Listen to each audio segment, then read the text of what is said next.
जय जगन्नाथ सांग माने आज गोटे कथा मन रखिए जितेबले समय खराब चली था सेतबेले निजको चुप रखा शिखतु कहीं एठी तुमको बुझा लोक तो कहीं नहांती आउ जी बुझी था तुमको कथार अर्थ बाहर करी दोषी सब्यस्त करती कौन सांग माने ठीक कहली ना। लाइक शेयर कमेंट निश्चय करंतु। रोची जय जगन्नाथ।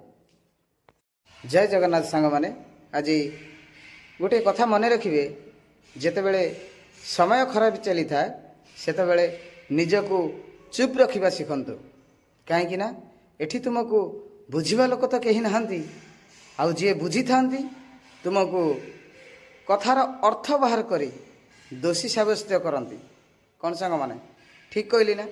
लाइक शेयर कमेंट निश्चय करंतु। रोची जय जगन्नाथ।